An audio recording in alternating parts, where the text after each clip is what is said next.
Welcome to Reframed, a podcast created to educate, encourage, and inspire parents and professionals. The Gladney Center for Adoption staff know parenting a child that has a history of loss, abuse, neglect, or trauma requires parenting skills and insight to be reframed in order to create a loving and caring environment. Reframed host Emily Morehead and guests strive to make an impact on our world through topics that are important to you, your family, and our communities. And now, here's your host, Emily Morehead. Hi, and thanks for tuning in to another episode of Reframed. Today, we're reframing gratitude. I have Staci Danford with us, who is a gratitude neuroscientist, which is quite the title. And so we're going to talk with her today about gratitude and what that looks like actually in scientific practice. Staci, thanks for joining us today. Thank you so much for having me. We're so glad to have you. I got a recommendation with your information and thought, gratitude, like great, love it, and called you and fell in love with you on the phone. So it's so fun to share space with you today and sit with you. I'm so excited somebody fell in love with me on the phone. I have the worst voice in the world. You have a bad phone voice, huh? That's funny. Yeah, so we just had this great conversation and I felt like I could just be vulnerable with you instantly. And so it's fun to share today with you and get to kind of pick your brain on gratitude. So tell me what this fancy title is. You're a gratitude neuroscientist. So what does that mean exactly? It's a term that's kind of, I made up actually, but I like it. It is, I'm an educational neuroscientist, okay. That means my degree is in mind-brain education. Okay. And so it teaches people the difference between their mind and their brain, because most people think that they're the same thing, and they're not at all. Your mind is like your thoughts. It's like the software of your brain. Okay. And then your brain is the physical mechanism inside your head. So everybody has the same kind of brain, but not everybody has the same kind of mind, because your thoughts tell your brain what to do. So people think they're the same. And in my research study, I would ask people, like, what is your brain? And they would say, it's in your head. And I'd say, what's your mind? And they'll say, same thing. I think I would have said that to you too. And they're very different. So that's what that degree is helping people understand the difference between their mind and their brain and how they interact with one another. So you have your master's degree, and tell me about that. Yes, that's what my degree is, mind-brain education. But once we got our degree, then we specialized in separate fields, and that's what our capstone research was about. Okay. And mine was about gratitude. Awesome. And how it rewires the human brain. But it can't do that without the mind. So you have to change your thoughts, which change your brain. That's awesome. What led you to deciding like gratitude was what you wanted to focus on? It's my favorite story in the whole world. When I was a teacher, I had the hardest student I ever taught. I taught for 25 years. Without a doubt, he was the hardest kid I ever taught. His name was Andrew. And he came into my class every day, mad at the world. He had just gotten back from military school. And I was determined he was going to like me, this class, and not be a troublemaker. So I decided that I was going to say something nice to him every single day. And it was hard, many days. Yes. And after about 3 months, I noticed that he had kind of started coming in with a little bit of a smile and not a chip on his shoulder. And at the end of the year, he had all kind of trouble with other classes. But in my class, he was always good. At the end of the year, he ended up leaving our school and kind of went on a long road along the way, but I always stayed in contact with him, and I would, text him or send a message with his friends every so often, say, Miss Danford's thinking about you. And so years later, he called and he said, Miss Danford, I want to take you to lunch or get a coffee, whichever one you want. And we were eating lunch, and I said, Andrew, tell me what made you act different in my class than everybody else's. And he said, Miss Danford, you smiled at me every time you saw me, and you made me feel like you were grateful I was alive. Oh my gosh. And I was like, oh my gosh, and it still makes me almost cry now. I never forgot that. And so I went home that very day and I started researching about smiling and gratitude, because I was like, how could that change somebody's life? Turned out there's a science in both. There's a science of smiling, and there's all kinds of science, almost 500,000 studies on gratitude alone. Wow. And I decided I was going back to school. That is phenomenal. And do you stay in touch with Andrew? Oh, still. He wrote me an email last week before I did a keynote and said he was going to graduate from college in August. He's taken a long road. And he said, Miss Danford, I listened to what you said. And when I quit being mad at the universe and started finding gratitude, the world changed. And he said, you're always at the top of my gratitude list. And I said, mine too. I said, you changed my life more than I ever changed yours. That is really cool. I mean, that makes so much sense why you jumped into that practice, because you saw someone's life change. And I never knew that, as a teacher especially, you think it's the lessons you teach and, the things that you do in the classroom that make a difference, but it was a smile and making somebody feel grateful. And I was like, wow. So gratitude for me sometimes feels like sunshines and rainbows. Yes. And that's hard, especially if you're in the trenches of a hard situation in your life. So talk to me about what gratitude actually scientifically means and what it does to our bodies and our brains. Okay, so most people, when I tell people I study gratitude and happiness, they like, oh, you're one of those. And, you're like a rainbow bunny kind of person. Which is okay. It's okay. And I am my happiness radar is pretty high. But it is not the Pollyanna effect, which some people think. And it's, of course you're not grateful for death or anything like that. But learning to be grateful in times of struggle, and I call it your emotional bounce. And when you have something terrible in your life, it's, do you stay down there or can you use something to bounce back up? So the difference between scientific gratitude and what I call casual thanks is the difference in changing what it does in your brain. And that's what my research study was about. And when I did my study, 88% of the people thought they were grateful. So that's why they think it doesn't work and it doesn't change things. When in actuality, only 4% of the people are scientifically grateful. Wow. And that's why it doesn't work for people. They're like, I say thank you all the time. And that's not it. So casual thanks is just that, saying thank you. Like when you get your Starbucks coffee and you say thanks and then you drive off. And you don't process any of it and you don't feel grateful. Scientific gratitude is when you mix action with feeling, and you'll get a feeling of gratitude. And the minute you do that, you can see it on your face, you can feel it in your body. That's what changes your systems in your body, and that's where you get the benefits. So does it do a holistic body change, Yes. or is it just in the brain? Well, it does brain and body. So what it does for the brain is, like, there's action and feeling. So the action of gratitude is, recognizing that you have something to be grateful for and actually saying thank you for it. The feeling of gratitude is like an internal stimulus that starts in your brain and then it goes throughout your body. And gratitude, they know in all the scientific studies, it affects your sleep, it helps you digest your food better, it increases weight loss, it increases every relationship, it makes your body, the heartbeat change, it changes your blood pressure, it does all kinds of things physically. But what it does on the inside of your brain is in the limbic system, which is like the middle of your brain where your emotions come from. That's where most people's emotions stay. And like when you're mad or sad or whatever, and then you don't use your prefrontal cortex, which that's where you're thinking. So when you're mad and people say, I don't know what I was thinking, it's because they weren't thinking. They weren't using this part of their brain. Because when your emotional system takes over, it keeps the blood flow in that area and you really can't think. Right. Which is why people in scary movies drop their keys and we're yelling from don't do that, don't go in. Yeah. And we can think because our emotions aren't in that state, but when yours are, you no longer think. Okay. So gratitude helps people move that crazy emotional center back to the prefrontal cortex because you have to think what you're grateful for. Okay. And so it helps it go all across the brain. It releases dopamine, endorphins, serotonin, oxytocin. It's the feel-good hormone all across the board. But when you feel grateful, it also improves your memory because you have to go through the whole cognate network in your brain and backtrack what you're grateful for and then why. Wow. And so like people say, when they're just grateful for their coffee, oh yeah, I love coffee. And if you say why, then they have to go, oh, I don't really know.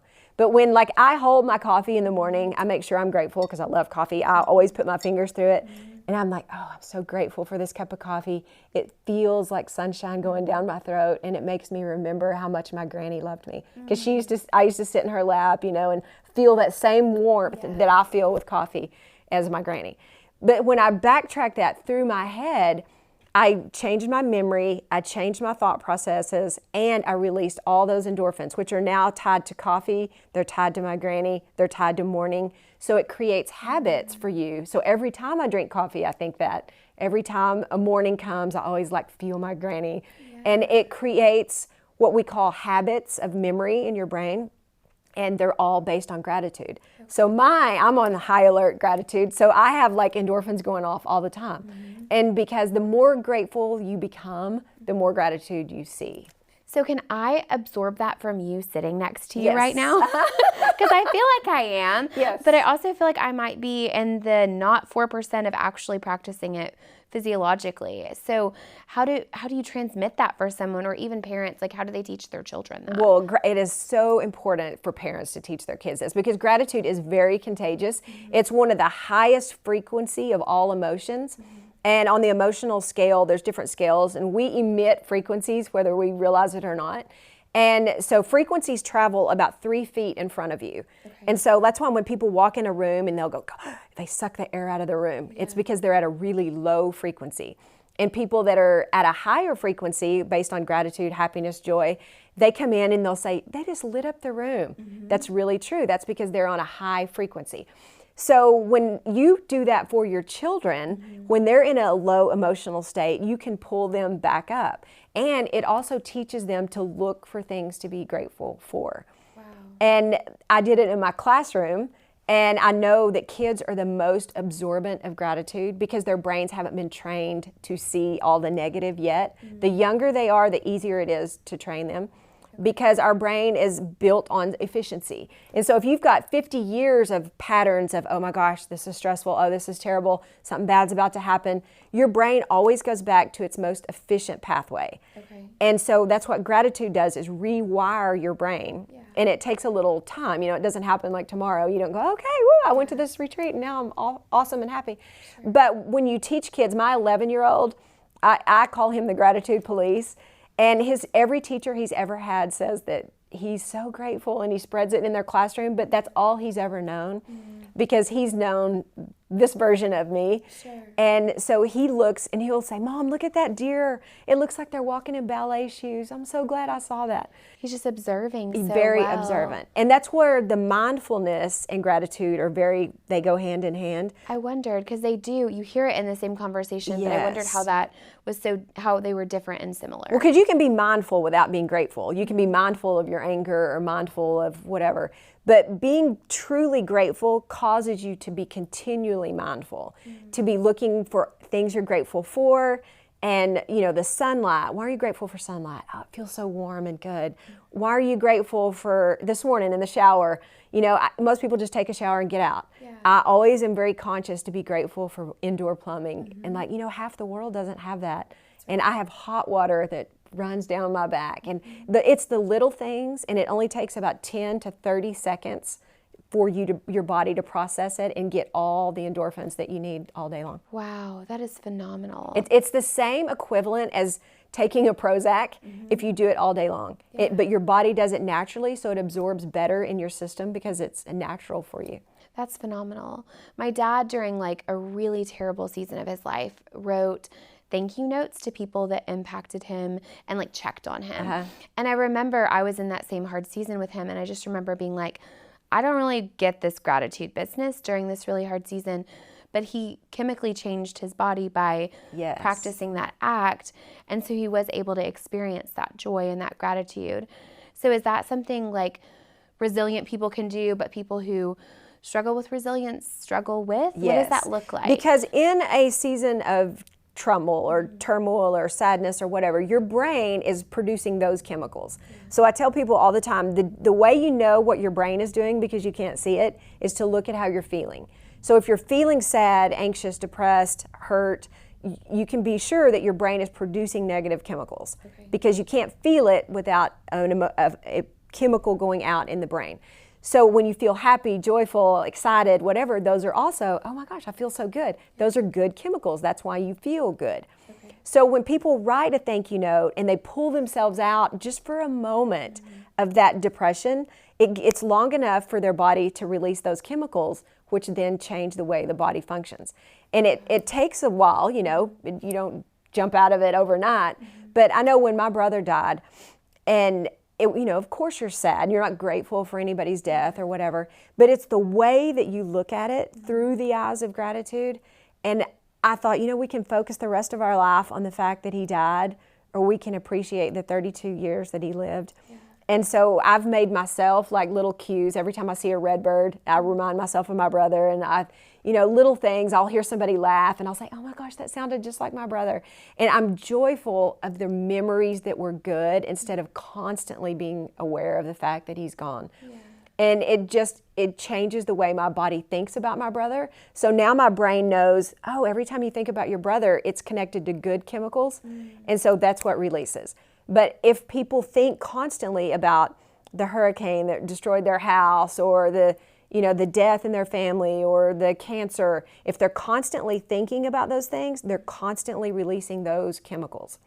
And so every thought you have, it never goes unchecked. They're always releasing chemicals in your brain. And that makes me mindful of the thoughts that I'm having, which is how those two work seem together. To work together. Okay. And when I was in grad school, I remember the first time I was connected to an EEG machine. And you put that little cap on your head and it's got all the little electrodes. And I was watching my brain on a screen. Wow. And, it's not your brain, but you see the little, electrochemical things, and like, oh my gosh, I didn't say anything, I didn't do anything. And you sit perfectly still, and they show you pictures or words on one screen, and then you see your brain on the other screen. And I remember the picture that popped up was a man in a suit and tie. And instantly I saw my signal moving around, and I was like, oh my gosh, they know. And he looked just like my lawyer. And at the time I was going through a divorce. Yeah. And so I thought I was keeping the smile. I still smiled and everything, but my brain knew this hurts your feelings, this gives you anxiety. Yes. So people wow, people have to know this. They have to know their thoughts are continually releasing chemicals which change the way your whole body functions. Absolutely. All day, every second. We work with a lot of children who have trauma histories, and birth parents who have trauma histories, and adoptive parents who have trauma histories. I mean, we all have our baggage and our things that we come to the table with. So how do we work with a brain who's stuck in flight, fight, or freeze? How do we teach that brain to kind of disarm and move towards that gratitude practice? Because you're right, when that emotional center is going off, they can't practice logic, even though we expect them to. And our traditional discipline looks like that. Yes. What do we do for parents who are parenting a child with that need? The best thing you can do is to attach the cue to a new system. So if it's dogs they're afraid of, and maybe they got bit by a dog when they were a little kid, and they just go into that panic mode. And then you can attach that to something new. When you see a dog and, oh, come get in my lap, and I'll protect you. Or if you see a dog and you get afraid, and you can try to tell them all you want to, dogs aren't mean, they love you, whatever. And they still, to them, it's mean. And your brain is built for efficiency, and it's going, hey, remember that dog attacked you. So you get scared without realizing it. Or if someone was mean to you and it was a man with a beard, or a lady with a red skirt, and now you're afraid of all of that, your brain is reminding you, be careful. Right. So you have to, as a parent, help them attach that to something else by being someone who they can trust, being someone who helps them build different emotional cues for things that are frightening. So my son, we were in a tornado about 5 years ago. To this, he's brilliant. He knows, they're not all tornadoes don't kill you. We have tornadoes, sirens go off, but he's still to this day terrified of tornadoes.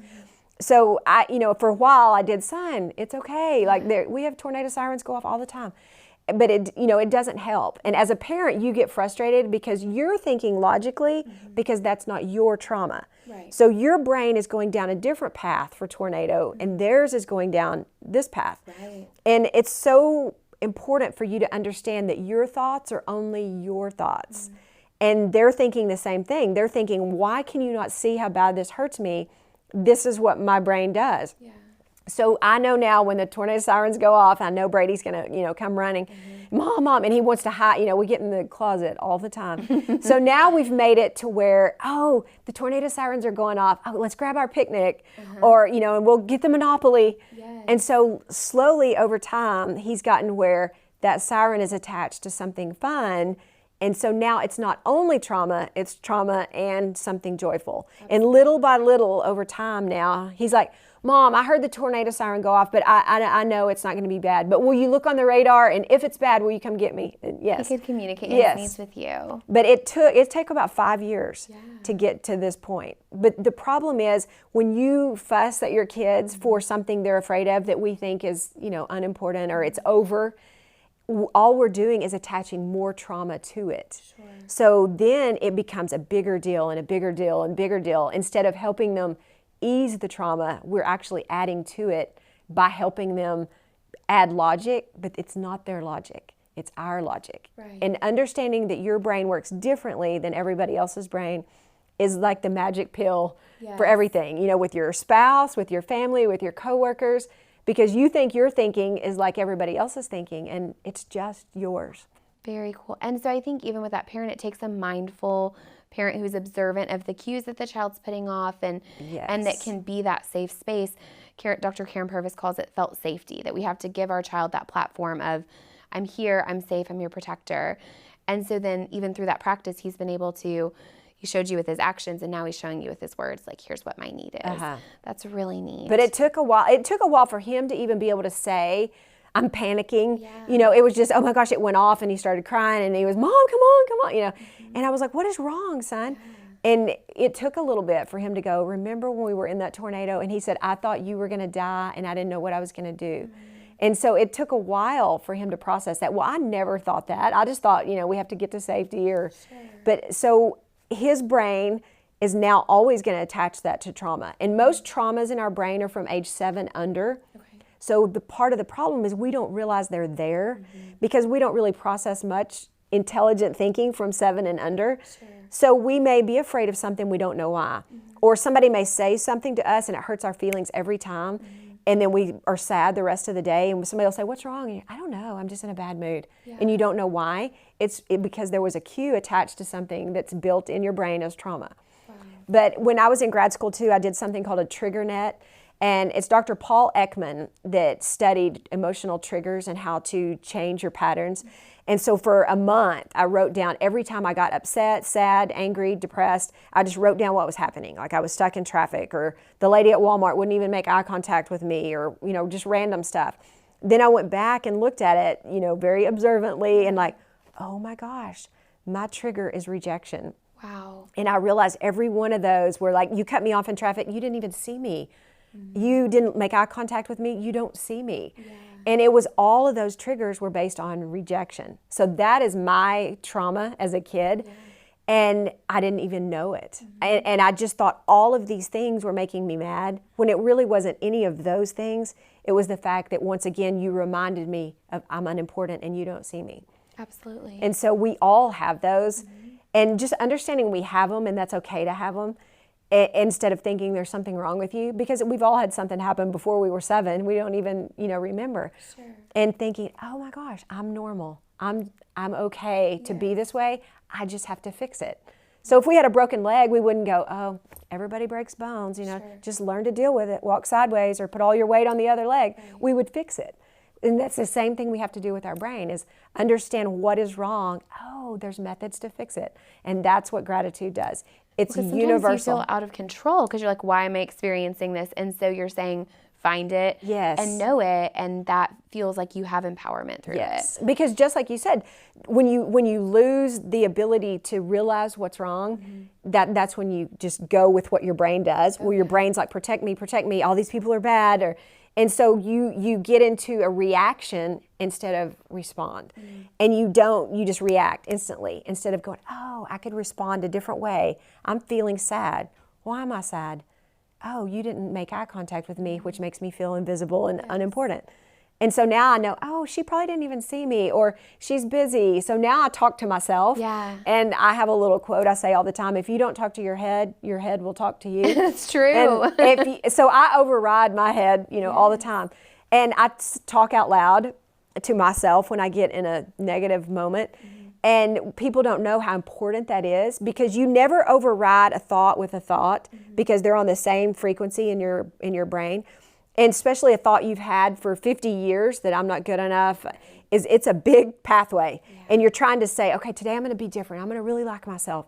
And that never works. And so then people feel like a failure. But in order for you to override a thought, you have to use one of your other senses. So I have pictures of myself in my bathroom mirror of me doing all the things I want to do. So I have a visual cue. And I say things out loud in the morning. I'm saying, you're powerful, you're strong, you can do all things. Who you were as a child does not determine who you are as an adult. I say that out loud. So I'm using my voice, I'm hearing it, I'm seeing it. So all of those senses way override this one, because a thought never overrides another thought. But once you become visual, you become auditory, you become kinesthetic, I move, I do all my things. Now I'm way stronger than my negative thought, and it goes away. Staci, leave me with your favorite gratitude practice. Okay, my favorite gratitude practice is what I call the spa. It's your brain spa, and I send my brain on a spa. I'm all about a spa experience. Let's do this. So the S stands for stop. So you have to stop your negative thought, be aware that you have it. The P stands for pause, and I call it the 3-3-3 breathe method. Breathe in for 3, hold for 3, and out for 3. And you can do that 3 times, and it always stops your brain pattern. It's like Caesar when he did the dog whisper and he make that noise. Yeah, I love and that it noise. stops the dog's brain pattern. That stops our brain pattern. And the A is to be auditory and say something nice to yourself. And we are so negative on ourselves. We have about 80,000 thoughts a day, and over 70% of those are negative. Wow. Negative self-talk is what's destroying, I think, our world and our kids. And we look at Facebook and Instagram and we compare ourselves to everybody and we start, oh my gosh, I'm not good enough, I'm not good enough. So learning to say something nice to yourself, stop, pause, say something nice to yourself out loud. I'm awesome and I'm going to change the world. I love it.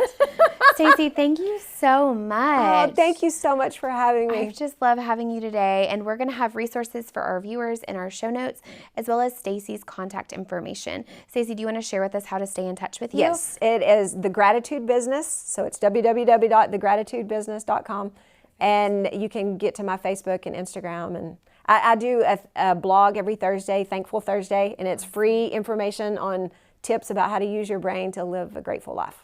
And Staci actually offers a retreat center as well. So we'll link all of that in our show notes. Thanks for tuning in today, and make sure to practice. Thanks for listening to the Reframed podcast. Be sure to visit gladneyuniversity.org to access the show notes and discover upcoming trainings at Gladney University. We'd love your feedback, so please head to iTunes and rate, review, and subscribe. Until next time.